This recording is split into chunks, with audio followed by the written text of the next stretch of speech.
Welcome to quick mind techniques. इस video में हम देखने वाले हैं नेटवर्क थ्योरी के बारे में। और नेटवर्क थ्योरी में हम देखेंगे बेसिक सर्किट्स। तो हम स्टार्ट करते हैं फर्स्ट क्वेश्चन से। हमें फर्स्ट क्वेश्चन में दिया है which of the statements about the circuit shown in the figure is true. हमें ये स्टेटमेंट चेक करने हैं और ये स्टेटमेंट इस सर्किट के लिए कौन सा राइट है हमें ये देखना है। जैसे मैं फर्स्ट स्टेटमेंट देखता हूँ। फर्स्ट स्टेटमेंट में हमें दिया है the voltage sources V1 and V2 are connected in series. ये V1 और ये V2 ये है पैरेलल में, ये सीरीज में नहीं है, तो ये नहीं आने वाला। ये हमारा आंसर नहीं है। The resistance R1 and R2 are connected in parallel, ये सीरीज में है, ये पैरेलल में भी नहीं है। The voltage sources V1 and V2 are connected in parallel, ये ठीक है। बाद में हम ये भी पढ़ लेते हैं, इसको टिक मार्क कर देते हैं। और लास्ट में हमारा क्या है, the resistance R1 and R2 and R3 are connected in parallel, ये सब सीरीज में है, तो हमारा आंसर राइट जो है ये C1 है। ठीक है, हम नेक्स्ट वन देखते हैं। इसमें हमें दिया है which of the following formula is use to calculate the total resistance R of the circuit shown below. तो इसके लिए जो हमें सर्किट दिया है, ये फॉर्मूला अगर हमें इसका इक्विवेलेंट निकालना है तो हम इसे लिख सकते हैं 1/R। ठीक है, या तो R equivalent is equals to 1/R1 plus 1/R2 plus 1/R3। R3 हमें याद दिया नहीं है, ये है Rn। ठीक है, ये डॉट डॉट करके प्लस और Rn ये हम लिखते हैं। तो हमें ये इक्वेशन किस में मिलेगा, जैसे मैं ए में चेक करता हूँ तो मुझे यहाँ पे R इक्वल्स टू मिला है, तो ये नहीं है। 1/R तो चाहिए, ये भी R इक्वल्स टू है, ये भी हमारा नहीं है। और ये जो है ये भी हमारा नहीं है। तो हमारा आंसर जो है ये है C1, क्योंकि ये 1/R जो हमने इक्वेशन लिखा है इसे मैच करता है। 1/R equals to 1/R1 plus 1/R2 plus dash dash plus 1/Rn, ये हमारा राइट इक्वेशन है। तो हम नेक्स्ट देखते हैं। The resistance R1 and R2 are connected in parallel. The ratio of values of resistance R1 has to R2 is 4:1. The current in R1 has to R2 will be equal to, जैसे equation हमें यहाँ पे दिया है R1 has to R2, ये हमें दिया है 4:1। तो हमें ये मालूम है I is inversely proportional to 1/R। ठीक है, तो ये अगर मैंने लिखा I1 और ये लिखा R1, I2 is inversely proportional to 1/R2। ठीक है, तो फिर R2 के लिए I2 is inversely proportional to R2। ठीक है, और डायरेक्टली प्रोपोर्शनल टू 1/R2। तो हम क्या करेंगे, जैसे मैं यहाँ पे रेशियो लिखता हूँ रेशियो लिखता हूँ I1/I2, ठीक है, इक्वल्स टू, यहाँ पे मैं लिख सकता हूँ I1 के लिए ये हमें मिला था, ये है R1, और I2 के लिए मिला था हमें ये 1/R2 यहाँ पे मिलेगा, इसलिए मैं इसको ऊपर लेके जाता हूँ। ठीक है, तो फिर R2 की वैल्यू जो हमें दी है ये है 1, और जो R1 की वैल्यू दी है मतलब ये है R2 की वैल्यू। ठीक है, और ये फर्स्ट वन है R1 की वैल्यू, ये दिया था हमें R1 की वैल्यू 4। तो हमें I1 और I2 का रेशियो जो मिला था ये 1:4। तो हम यहाँ पे लिख सकते हैं I1:I2 इक्वल्स टू 1:4। ये हमारा आंसर है जो दिया है ऑप्शन बी में। ठीक है, हम नेक्स्ट देखते हैं। Kirchhoff law state that in a close loop of a circuit.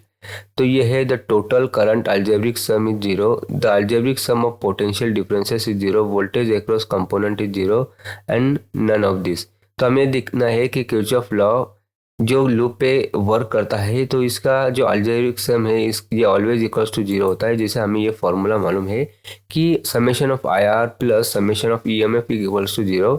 जैसे यहाँ पे भी दिया है हमें कि अल्जेब्रिक सम जो इसका है यही सब इसका अल्जेब्रिक सम है, जो समेशन है ये algebraic sum of potential difference है, ये ऑलवेज इक्वल्स टू 0 होता है। ये हमारा आंसर है। तो हम नेक्स्ट देखते हैं।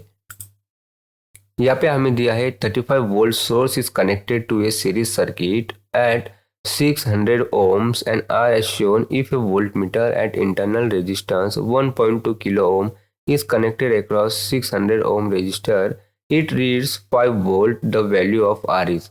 ये हमें सर्किट दिया है पर ये सर्किट इसका पूरा नहीं है, तो हमें इसमें जो 35 वोल्ट कनेक्ट किया है इसमें ये तो दिया हुआ है, 600 ohms भी सीरीज में कनेक्ट किया है, एंड आर एज शोन, यहाँ तक सही दिया हुआ है, ये सर्किट है। पर उसके आगे if a voltmeter at internal resistance 1.2 kilo ohm is connected across 600 ohm resistor. ठीक है, इसके अक्रॉस हमें ये रेजिस्टेंस लगाना है और ये रीड कितना कर रहा है 5 वोल्ट। ये यहाँ पे दिखाया नहीं हुआ है। हम दूसरी डायग्राम देखते हैं, हमें ये डायग्राम में ये सब कुछ दिया हुआ है। जो इन्होंने बताया था कि ये इतना ओम हमने इसके पैरेलल में लगाए हैं। ठीक है, ये internal resistance 1.2 kilo ohm is connected across 600 ओम, इसके ये अक्रॉस लगाया हुआ है और ये कितना रीडिंग दे रहा है हमें 5 वोल्ट। ये हमने इसमें ऐड कर दिया है। तो हमें क्या करना है, वैल्यू ऑफ इस जो आर है इसकी वैल्यू हमें निकालनी है। ये जो आर यहाँ पे दिया है, तो ये आर निकालने के लिए हमें क्या चाहिए, इस आर में जो अक्रॉस से वोल्टेज और फ्लो हो रहा है, ये करंट हमें ये अगर मालूम होता है तो आर मिल जाएगा। तो ये आर मालूम, ये वोल्टेज और करंट मालूम होने के लिए हम क्या करेंगे, इसका 1 बाय 1 इसका वोल्टेज देखेंगे और फिर करंट देखेंगे। जैसे मैं पहले स्टेप में क्या करता हूँ, इसका इक्विवेलेंट निकाल लेता हूँ। तो मुझे यहाँ पे रेजिस्टेंस इसका मिलेगा। तो फिर मैं क्या कर सकता हूँ, इसका रेजिस्टेंस मिलने के बाद मुझे ये पता चलेगा कि यहाँ पे करंट कितना फ्लो होगा। तो मैं पहले रेजिस्टेंस निकाल लेता हूँ। R equivalent is equals to, यहाँ पे मुझे मिलेगा, मैं डायरेक्टली लिखता हूँ 600, ये 1.2 किलो ओम, ये है 1200।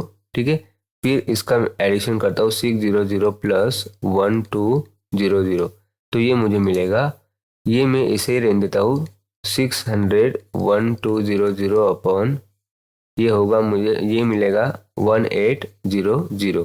ठीक है, ये 00 6 और 2 8, तो ये 0 और ये 0 2 कैंसल। फिर ये 2 से भी जाएगा और 3 से भी जाएगा। ठीक है, मैं पहले 2 से लेता हूँ, 2 6 12 और फिर 2 9 18। ठीक है, फिर ये अभी डायरेक्टली मैं 3 से लेता हूँ, 3 2 6 और ये 3 3 9, ये मुझे मिला है। फिर से 3 1 3 और 3 2 6। ठीक है, ये मिला 200 और ये 200 इंटू 2, मैं यहाँ पे एक स्टेप लिखता हूँ, 200 मल्टीप्लाई 2, अब 200 मल्टीप्लाई 2 ये हमें डायरेक्टली मिलेगा 400 ओम, ये हमें आर इक्विवेलेंट मिलेगा। ठीक है, हमें आर इक्विवेलेंट मिला है। तो देखो अभी मैं पहले करंट निकालता हूँ, फिर हम वोल्टेज देखेंगे। अगर इस सर्किट में जो करंट फ्लो हो रहा है, ये सर्किट में भी या आर में भी वही करंट फ्लो होगा, तो हमें यहाँ पे करंट मिलेगा क्योंकि ये सीरीज में कनेक्टेड है। तो फिर मैं पहले करंट लिख लेता हूँ, या तो हम करंट निकाल लेंगे फिर हम वोल्टेज के बारे में देखेंगे। तो मुझे जो करंट मिलेगा ये मिलेगा आई इज इक्वल्स टू, ये है वी अपॉन आर। ठीक है, यहाँ पे हमें जो वोल्टेज मिलता है ये इन्होंने दिया है कि इसके अक्रॉस जो वोल्टेज है ये है 5 वोल्ट। हमें यहाँ पे दिया है कि इसके अक्रॉस जो वोल्टेज मिलता है ये 5 वोल्ट, ये इसके अक्रॉस मिलता है। तो मैं यहाँ पे ये 5 लिखता हूँ और जो हमें रेजिस्टेंस यहाँ पे मिला है ये है 400। अभी ये 5 1 5 और ये 5 8 40 और ये 0, मतलब यहाँ पे हमें मिला 1/80। मैं इसे रहने देता हूँ। बाद में मुझे वोल्टेज निकालना है। अभी देखो ये सीरीज में है तो वोल्टेज इसका डिफरेंस आएगा। तो यहाँ पे टोटल वोल्टेज है 35, मैं यहाँ पे लिखता हूँ। यहाँ पे मैं अभी वोल्टेज निकालता हूँ। हमें टोटल जो वोल्टेज दिया है ये दिया है, ये VT, ये टोटल वोल्टेज है, ये दिया है हमें 35। ठीक है, यहाँ से 35 फ्लो हो रहा है और ये V यहाँ पे इसके अक्रॉस है। मतलब हम अगर यहाँ पे टोटल वोल्टेज 35 है और इसके अक्रॉस जो दिया है हमें ये दिया है 5 वोल्ट, तो हमें यहाँ पे VR के पास ये कितना मिलेगा। तो हमें ये 35 अगर हम करते हैं 35 माइनस 5, तो हमें ये इसके अक्रॉस जो वोल्टेज मिलेगा ये मिलेगा VR इज इक्वल्स टू, ये मिलेगा हमें 30 वोल्ट। ठीक है, मतलब हमें वोल्टेज मिल चुका है और एक करंट भी मिल चुका है। तो हम इसमें फॉर्मूला यूज़ करेंगे जो हम यूज़ करते हैं यहाँ पे I is equals to V upon R. तो फिर हमें जो चाहिए ये आर चाहिए है, मैं इसको कन्वर्ट करके यहाँ पे हमने I is equals to V upon R यहाँ पे निकाल लिया है। ये जो हमारा फॉर्मूला है, तो ये हमें जो आई मिला था ये मिला था 1/80। ठीक है, मैं डायरेक्टली लिखता हूँ, यहाँ पे हमने निकाला है। तो हमें चाहिए अभी R is equals to V upon I. तो वी जो हमें यहाँ पे मिला था ये 30 और करंट, या तो फिर यहाँ पे हमें अभी ये करंट मिला था, ये करंट है 1/80। ठीक है, तो ये क्या होगा 30, ये मल्टीप्लाई ये है 80 और ये 8 3 24 और ये 20, ये रेजिस्टेंस हमें ये आर की वैल्यू ये यहाँ पे मिलने वाली है। इसकी वैल्यू है 2400 और ये हमें दिया है यहाँ पे B1। ठीक है, इसमें सिर्फ इन्होंने क्या किया है, यहाँ पे जो किलो ओम में वैल्यू निकाली है, तो किलो ओम में निकालने के लिए आप 2.4 इसको, ये 2 जीरो और एक मतलब यहाँ पे अगर डेसिमल है ये 1 2 और 3, 2.4 आपको ये किलो ओम में ये वैल्यू मिलेगी और ये हमारा आंसर B1 है। तो हम नेक्स्ट देखते हैं, in the network shown in the given figure, if the voltage V at the time considered is 20 volt, then dV by dt at that time will be। हमें dV by dt निकालना है, ये circuit हमें दिया है, पर यहाँ पे हमें जो कनेक्ट करना है ये 20 वोल्ट कनेक्ट करना है। यहाँ पे दिया हुआ, हम नेक्स्ट इसमें डायग्राम देखते हैं। जो ये डायग्राम है इसमें हमने क्या किया है, करंट की डायरेक्शन दी है। ये टोटल करंट I है, इसमें जो फ्लो रहा है I1 है और इसमें फ्लो रहा है I2 और ये 20 वोल्ट हमें यहाँ पे दिया हुआ है। हम क्या करेंगे, 1 बाय 1 करंट की वैल्यू निकालेंगे। हमें इसमें फाइनल dV बाई dt निकालना है, तो हम ये देखेंगे कैसे निकालते हैं। तो मैं यहाँ पे क्या करता हूँ, जैसे ये करंट की वैल्यू यहाँ पे लिखता हूँ, ये I इज इक्वल्स टू ये V अपन आर, ये 40 है, यहाँ से ये करंट फ्लो रहा है, ये भी यहाँ से फ्लो रहा है, तो ये हमें माइनस में मिलेगा। तो ये 40, ये माइनस ये 20, और इसके अक्रॉस मतलब अंदर जो रेजिस्टेंस है ये 10 ओम है, तो इसकी वैल्यू हमें मिलेगी 40 माइनस 20, ये है 20/10, तो इसकी वैल्यू है ये 2, ये 0 और 0 कैंसिल और करंट हमें मिलेगा 2। ठीक है, ये टोटल करंट की वैल्यू मिली है। तो हम अभी इसमें I निकालेंगे। I हमें ये जो अभी हमें वोल्टेज यहाँ पे मिलता है 40 और 20, यहाँ पे जो वोल्टेज हमें मिलेगा ये 20 वोल्ट मिलेगा। ठीक है, तो अभी हमें इस करंट की वैल्यू निकालनी है I1 की। तो मैं यहाँ पे लिखता हूँ I1 इक्वल्स टू, यहाँ पे है V, ये 20 वोल्ट अपन ये रेजिस्टेंस है 20 जो यहाँ पे दिया है, ये 20 वोल्ट ओम रेजिस्टेंस। ठीक है, तो ये 20 और 20 कैंसिल, फिर I1 हमें मिलेगा 1 एम्पियर, ये हमें मिलेगा। ठीक है, यहाँ पे भी एम्पियर। फिर उसके बाद में ये I2 है, मतलब अभी I1 टोटल अगर हमें 2 एम्पियर मिलता है और I1 यहाँ से 1 निकल जाएगा, तो मैं I2 के लिए लिखता हूँ I2 is equals to I minus I1। तो यहाँ पे हमें मिलेगा 2 माइनस 1, तो I2 की वैल्यू यहाँ पे है 1 एम्पियर। ठीक है, हमें I2 की वैल्यू मिली है। तो हमें यहाँ पे निकालना क्या है, अभी ये dV बाई dt निकालना है। तो इसके लिए मैं क्या करता हूँ, हमें ये फॉर्मूला मालूम है Q is equals to CV। ये Q मतलब क्या होता है, यहाँ पे मैं लिखता हूँ Q इज इक्वल्स टू ये है IT।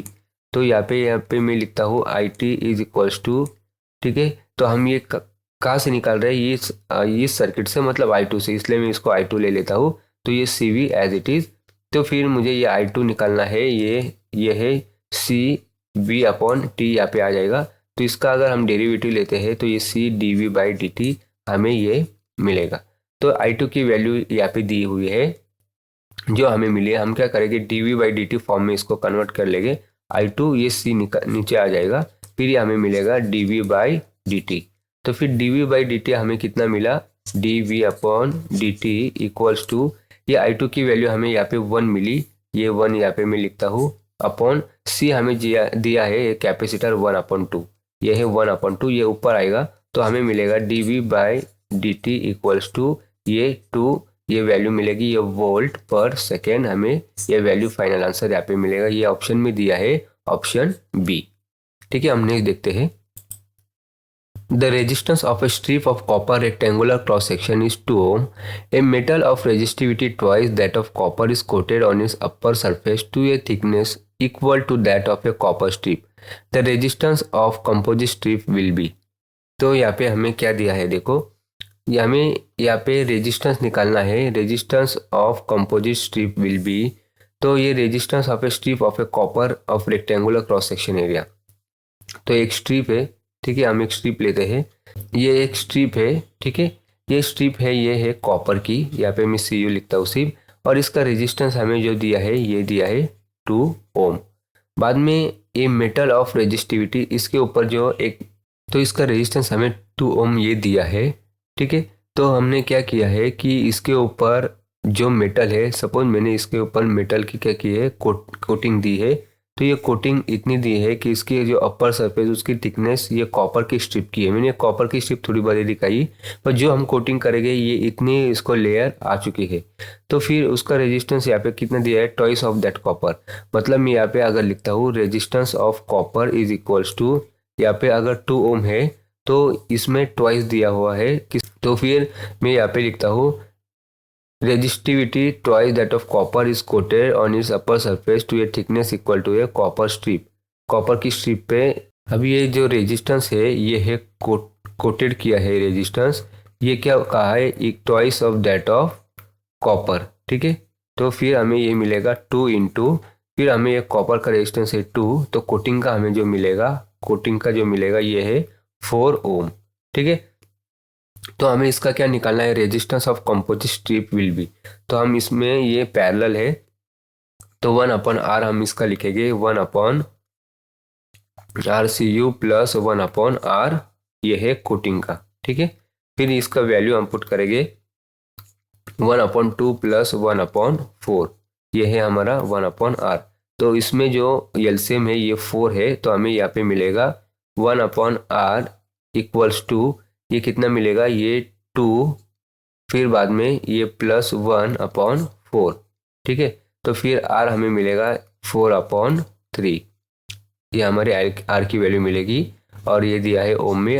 हम आंसर चेक करते हैं, ये हमें दिया है ऑप्शन बी में, ठीक है। तो हम नेक्स्ट देखते हैं, is it possible to prevent by very fast operation of the switch the switching spark produce during switching off an inductance. तो अगर आप क्या करते हो, अगर इंडक्टेंस लोड है और आप फास्ट स्विचिंग करते हो, तो ये जो स्पार्क प्रोड्यूस होता है, क्या आप उसको ऑफ कर सकते हो या तो ऑफ रख सकते हैं, ठीक है। कि मतलब ये प्रिवेंट कर सकते हैं कि पॉसिबल है कि नहीं, तो हम इसका आंसर देते हैं कि ये पॉसिबल नहीं है कि आप इसको प्रिवेंट कर सकते हैं, क्योंकि जो इसमें सेल्फ इंड्यूस वोल्टेज है ये स्टोर होता है इसमें, ठीक है। तो हम जैसे कहते हैं E = -L/di/dt, ये जो इसमें सेल्फ इंडक्शन जो है E, ये इसमें एनर्जी स्टोर होती है, तो ये क्योंकि ये सेल्फ इंड्यूस EMF ये काफ़ी फास्ट होती है, तो हम इसे अवॉइड नहीं कर सकते, या तो फिर हम ये कह सकते हैं कि हम इसे प्रिवेंट नहीं कर सकते, ठीक है। हम नहीं देखते हैं, a voltage of 100 volt is applied to a circuit of resistance of 10 ohm, the power dissipated watts by the resistance will be. तो हम क्या करेंगे, यहाँ पे हमें पावर डिसिपेशन निकालना है, हमें हमारे पास वोल्टेज और रेजिस्टेंस है, हम डायरेक्टली V²/R ये फार्मूला यूज़ कर देंगे और इसका आंसर निकालेंगे। जिससे हमें V² की वैल्यू दी है, हमें मालूम है वोल्टेज हमारा है 100, तो ये स्क्वेयर है इसलिए मैंने इसको 2 बार लिया, और रेजिस्टेंस हमें दिया है 10 ओम, ये 0 और ये 0 कैंसिल, तो हमें जो पावर मिलती है ये 1000 वाट ये पावर हमें मिलती है, और हमारा फाइनल आंसर ये है जो ऑप्शन में दिया है, ऑप्शन सी। हमने देखते हैं, energy consume by an electric iron of a rating 1000 watt as compare to 750 watt will be. तो हमें ये तो हमें मालूम है, देखो एनर्जी कंज्यूम जो होते हैं ज़्यादा वाटेज जहाँ पे होती है, यहाँ पे एनर्जी कंज्यूम ज़्यादा होती है, पर ये कैसी होती है, जैसे हम फॉर्मूला देखेंगे P = V²/R। तो हमें यहाँ पे वोल्टेज तो दिया नहीं हुआ है, पर हमें ये मालूम है कि हम resistance is equals to V²/P ये लिख सकते हैं। उसके बाद में जो वोल्टेज है ये ठीक है, हमें जो भी वोल्टेज हमें दिया है, हम फॉर एग्जांपल उसको रखते हैं कुछ 23440 जो भी होगा, पर हमें सिर्फ इसको V² लिखते हैं, बाद में हम लिखते हैं यहाँ पे 1000 वाट, ठीक है। ये एक हमारे पास ये एक इक्वेशन मिला है, और नेक्स्ट इक्वेशन हम ये देखते हैं, जिसे फिर से मैं यहाँ पे लिखता हूँ R = V²/P। इसके लिए मैं अभी लिखूँगा, ये है V² और बाद में पावर है हमारे पास 750, ये दोनों भी जो वैल्यू है ये रेजिस्टेंस के लिए है, ठीक है। तो हमें इसमें जो है, अगर पावर डिनोमिनेटर में ज़्यादा है तो इसमें जो रेजिस्टेंस है हमें ये कम मिलेगी, ठीक है। मैं यहाँ पे लिखता हूँ ये रेजिस्टेंस हमें कम मिलेगी, और यहाँ पे रेजिस्टेंस ये ज़्यादा मिलेगा। तो ये रेजिस्टेंस अगर कम मिलता है तो इसमें से करंट ज़्यादा फ्लो होगा, और ज़्यादा करंट फ्लो होगा तो हमारे पास ये फॉर्मूला है P = I²R। तो करंट अगर ज़्यादा फ्लो होगा तो ये स्क्वायर के वैल्यू में यहाँ पे पावर डिसिपेशन यहाँ पे मिलने वाली है, इसलिए हम ये कहते हैं कि एनर्जी कंज्यूम होते हैं 1000 वाट में, और या तो वैटेज बढ़ता है तो इसमें पावर कंजम्पशन ज़्यादा बढ़ता है। तो हम ये कह सकते हैं कि energy consume by an electric iron of a rating 1000 watt as compare to 750 watt will be more. तो यहाँ पे हमारा आंसर है ऑप्शन ए, ठीक है। यहाँ पे हम रुकते हैं, फिर मिलते हैं नेक्स्ट वीडियो में कुछ नए कंसेप्ट के साथ।